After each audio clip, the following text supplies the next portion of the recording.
प्रिय संस्कृत मित्राणि नमः संस्कृताय, मैं अंजलि त्रिपाठी आप सभी का अपने यूट्यूब चैनल संस्कृत संवाद पे हार्दिक स्वागत करती हूँ।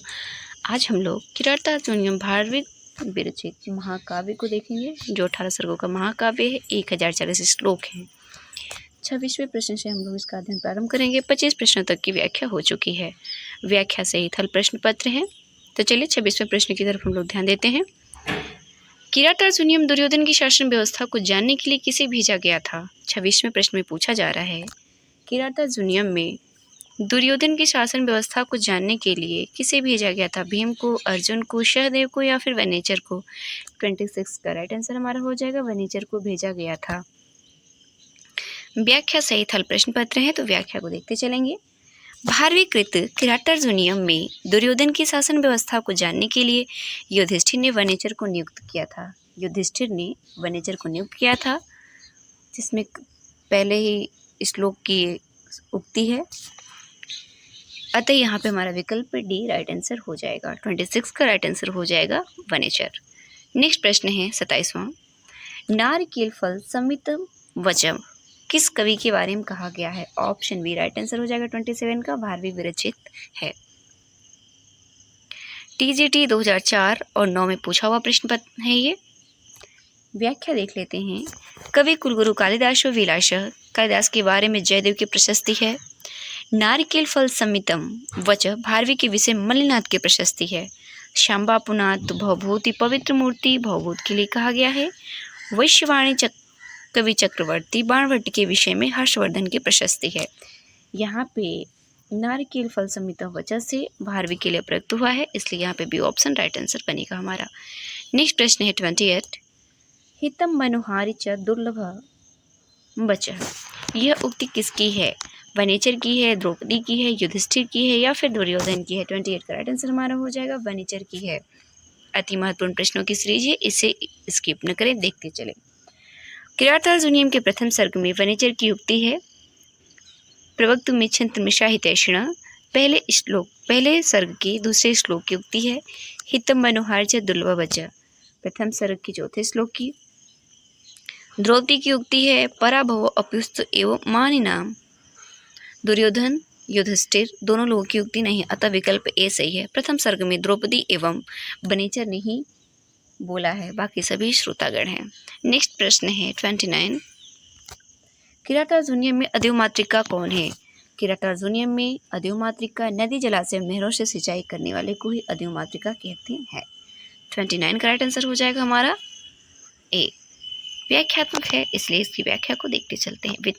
वितंत्वती छमिद मात्रिका कश्चिराय तस्मिन् कुर्वः चकाशति। पहले सर्ग का 17वां श्लोक है, जिसमें बताया गया है कि वर्षा के जल पर ही निर्भर न रहने वाले कुरु देशवासी नदी जलाशय एवं नहरों से सिंचाई करने वाले अद्युमात्रिक कहलाते हैं। कहने का अर्थ ये है कि वो वर्षा के जल पर निर्भर नहीं है।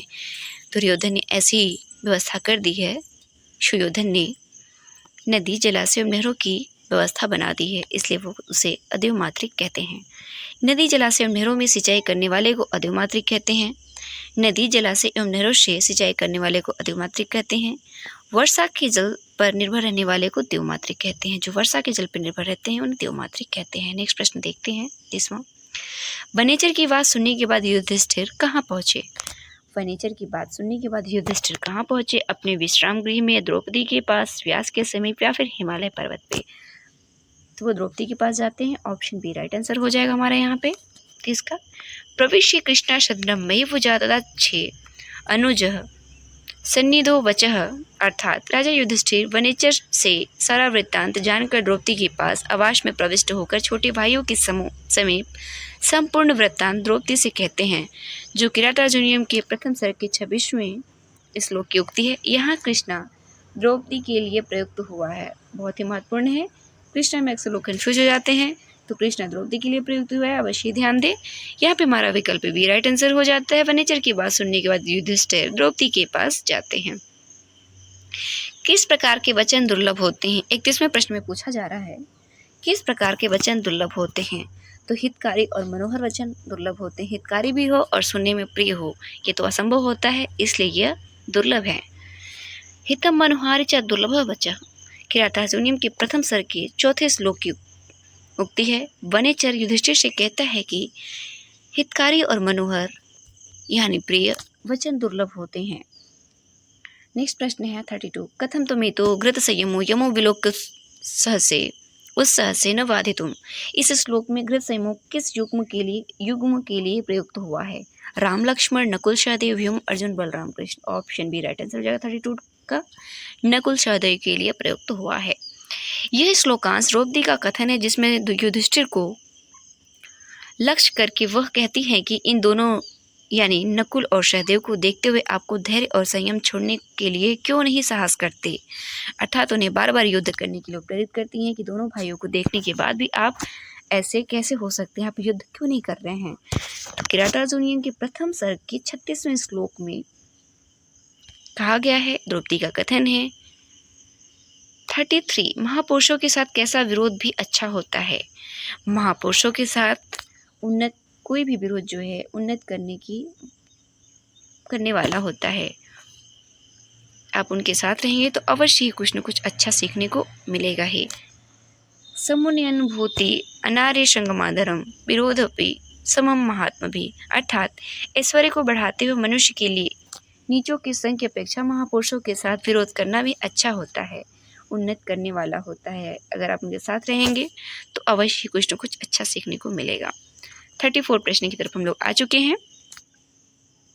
दुर्योधन यज्ञ कार्य में कैसे लगा रहता है? चारों ओर सैनिक नियुक्त करके, शत्रुओं को कैद करके, मित्रों को उपकृत करके, दुशासन को युवराज पद पर बैठा करके।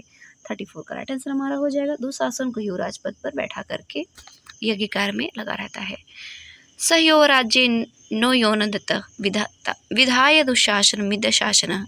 किरातार्जुनीय के प्रथम श्लोक के 22वें प्रथम सर्ग के 22वें श्लोक की उक्ति है।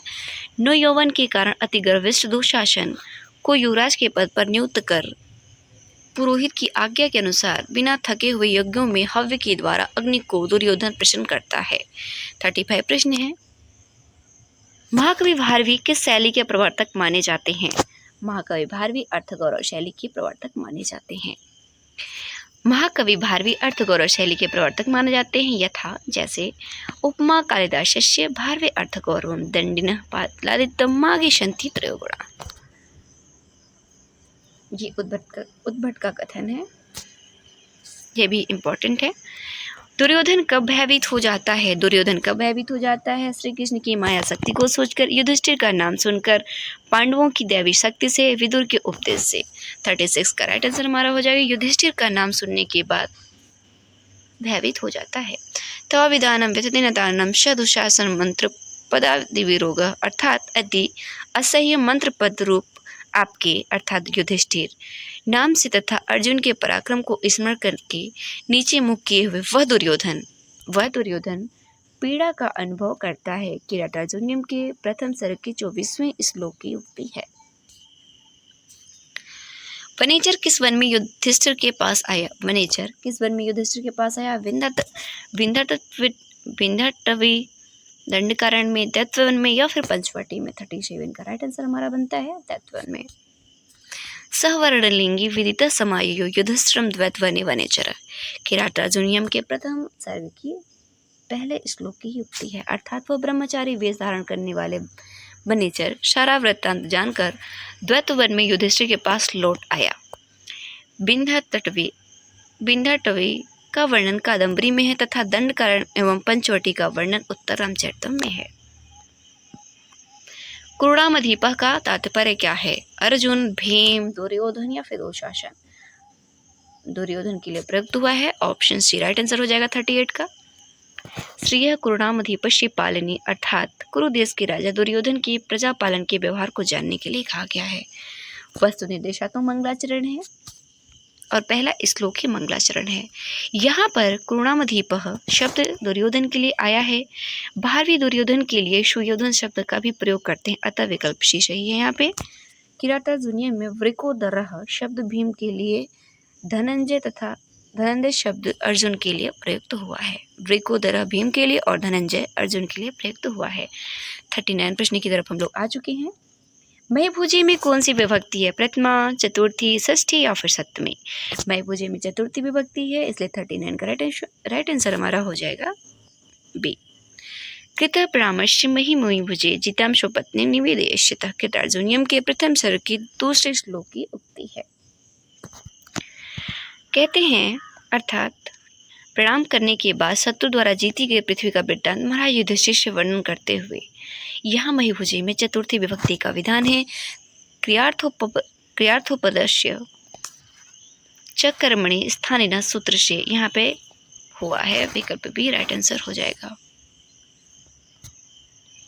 किरातार्जुनीयम का प्रथम पद किस छंद में है? 40वें प्रश्न का राइट आंसर हो जाएगा वंशस्थ छंद में है। श्रीय कुरुनामदीप श्रीपालिनी किरातार्जुनीयम के इस पद्य में वस्तु निर्देशात्मक मंगलाचरण है और वंशस्थ छंद है। वस्तु निर्देशात्मक मंगलाचरण है और वंशस्थ छंद है। मंगलाचरण 3 प्रकार के होते हैं, वस्तु निर्देशात्मक, आशीर्वादात्मक और नमस्कारात्मक। या सृष्टि शिशुराद्य वहति विधिवतम या वीर्या च होत्री अभिज्ञान शाकुंतलम के इस आशीर्वादात्मक मंगलाचरण है जिसमें स्तग्धरा छंद का प्रयोग हुआ है। महत्वपूर्ण टॉपिक है इसलिए इसे दोबारा पढ़ लेते हैं। श्रीय कुरुणामधीप श्रीपालिनी किरातार्जुनीयम इस पद्य में वस्तु निर्देशात्मक मंगलाचरण है और वंशस्थ छंद का प्रयोग हुआ है। दूसरा है या सृष्टि शिशुराद्य वहति विधिवतम या वीर्या च होत्री अभिज्ञान शाकुंतलम के पद्य में आशीर्वादात्मक है और मंगलाचरण का जो है आशीर्वादात्मक है और स्तग्धरा छंद में प्रयोग हुआ है। नत्ता सरस्वती देवीं शुद्धम गुण्यम करोमहे लघु सिद्धांत कौमुदी के इस पद्य में वस्तु निर्देशात्मक और नमस्कारात्मक मंगलाचरण है और अनुष्टुप छंद है।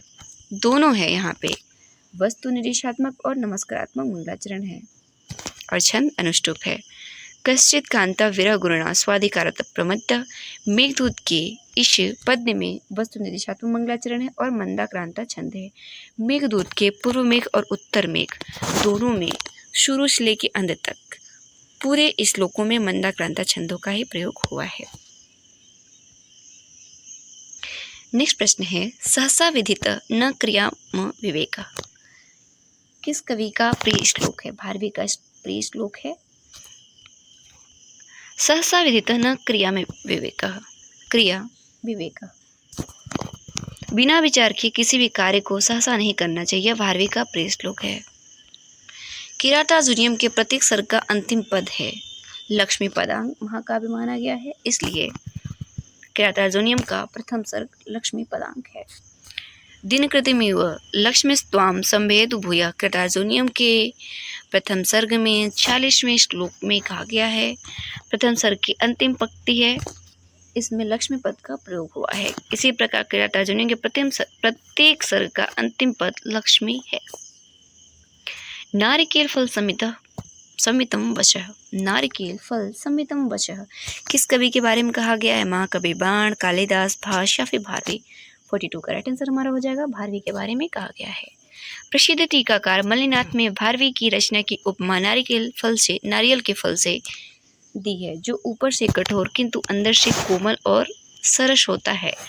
नारिकेल फल समितम वचो भारवे शपथित विभज्यते मल्लिनाथ की उक्ति है। समेन सिद्धि मुनियो न भुभ्रता यह कथन किसका है? यह कथन द्रौपदी का है। 44 का राइट आंसर हमारा हो जाता है ए।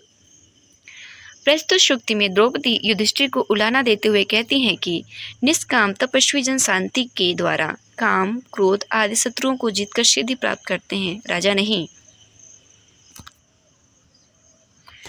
किरातार्जुनीयम के प्रथम सर्ग के 42वें श्लोक में कहा गया है भवन्ति मया विषु न मा इन पंक्ति का भाव शाम्य निम्नलिखित में से किसके साथ बैठता है? भवन्ति माया विषु एन मा इन पंक्ति का भाव शाम्य किसके साथ बैठता है? जैसे करनी वैसी भरनी, जैसे कि संग तैसा, जाकी रही भावना जैसी, प्रभु मूरत देखी तिन तैसी, इनमें से कोई नहीं। 45 का राइट आंसर हमारा हो जाएगा जैसे कि संग तैसा, tit for tat. Draupadi Yudhishthir को शत्रुओं के प्रति उत्तेजित करते हुए कहती हैं कि मूढ़ बुद्धि वाले वे लोग पराभव प्राप्त करते हैं जो मायावियों के विषय में स्वयं मायावी नहीं होते। व्रजन्ति वे मूढ़धिया पराभवम भवन्ति मायाविषु इन न माइना। ये प्रथम सर के 30वें श्लोक की उक्ति है। स्पष्ट है कि इन पंक्तियों का भाव साम्य जैसे कि संग तैसा से मिलता है, इसलिए यहाँ पे हमारा भी ऑप्शन राइट आंसर बनेगा। भारवी के आश्रयदाता हैं, भारवी के आश्रयदाता 46 का राइट आंसर हो जाएगा। पुलकेशिन का भाई है। भारवी पुलकेशिन द्वितीय के भाई विष्णुवर्धन के आश्रय में रहे। बाणभट्ट, सम्राट हर्षवर्धन, भवभूति, यशोवर्मा, रविकीर्ति, पुलकेशिन द्वितीय, इसलिए यहाँ पे हमारा ऑप्शन ए राइट आंसर बनेगा। 47 प्रश्न में पूछा जा रहा है, भारवी थे दक्षिणात्य, औदिच्य, पश्चिमी भारत के, पूर्वी भारत के। 47 का राइट आंसर हमारा हो जाएगा दक्षिणात्य थे। 47 का राइट आंसर हो जाएगा दक्षिणात्य। आहतपात्र भारवी दक्षिण भारत के एलिशपुर, अचलपुर नामक स्थान के निवासी थे, अतः यहाँ सभी विद्वान उन्हें एक मत होकर दक्षिणात्य मानते हैं। नेक्स्ट प्रश्न है, किरातार्जुनियम का गुप्तचर किस वेश में हस्तिनापुर जाता है? सन्यासी, मंत्री, ब्रह्मचारी या फिर सैनिक? 48 का राइट आंसर हमारा हो जाएगा ब्रह्मचारी। सवर्णलिंगी विदिता समायो युधिष्ठिरम द्वैत वने वनेचर, किरातार्जुनियम के प्रथम सर्ग की पहले श्लोक की उक्ति है। कहते हैं वह ब्रह्मचारी वेश धारण करने वाले सारा वृत्तांत जानकर दैत्य वन में युधिष्ठिर के पास लौट आया। वह ब्रह्मचारी अर्थात वनेचर। कृतः प्रणाम में कौन सा समास है? कृतः प्रणाम में कौन सा समास है? 49 का राइट आंसर हो जाएगा हमारा बहुव्रीहि समास है। षड्वर्ग में षष्ठी तत्पुरुष षणाम वर्ग से षष्ठी तत्पुरुष समास हो जाएगा। सत्क्रिया में कर्मधारय सती क्रिया। नक्त दिमम में द्वंद्व समास हो जाएगा। नक्तम च दिवाच। कृत प्रणाम में बहुव्रीहि समास, कृतः प्रणाम एंशः। नेक्स्ट प्रश्न है, किस महाकाव्य के प्रत्येक सर्ग के अंत में लक्ष्मी शब्द का प्रयोग हुआ है? रघुवंश महाकाव्य में, शिशुपाल बधम में, किरातार्जुनीयम में, नैषधीचरितम में या फिर किरातार्जुनीयम में? 50 का राइट आंसर हमारा हो जाएगा। किरातार्जुनीयम में लक्ष्मी शब्द का प्रयोग हुआ है। 50 का राइट आंसर हमारा हो जाएगा शी। कालिदास कृत रघुवंश महाकाव्यों में 19 सर्गों तथा 1569 श्लोकों में विभक्त है। माघकृत शिशुपाल बधम महाकाव्य के प्रत्येक सर्ग में सर का प्रारंभ श्री शब्द से और अंत भी श्री शब्द से होता है। इस पर मल्लिनाथ के सर्वकंशा नाम की टीका लिखी हुई है। किरातार्जुनीयम महाकाव्य के प्रत्येक सर्ग का आरंभ श्री शब्द से होता है तथा अंत लक्ष्मी शब्द से होता है, अतः यहाँ पे लक्ष्मी पदांग भी कहा जाता है। मल्लिनाथ इस पर घंटापथ नामक टीका लिखे हुए हैं। नैषधी श्रीहर्षकृत नैषधी चरितम 22 सर्गों तथा 2830 श्लोकों में विभक्त है। इस महाकाव्य के नायक नल धीरोदात्त कोटि के हैं। इसके प्रत्येक सर्ग के अंत में आनंद पद का प्रयोग है, अतः इसे आनंद पदांग महाकाव्य भी कहते हैं। ये रहे किरातार्जुनीयम के 25 और प्रश्नों की श्रृंखला। आशा है आपकी वीडियो अच्छी लगेगी। मित्रों तक शेयर करेंगे, चैनल को सब्सक्राइब करेंगे। मिलते हैं इसे एक साथ नेक्स्ट वीडियो में, तब तक के लिए धन्यवाद मित्रों। नमः संस्कृत है।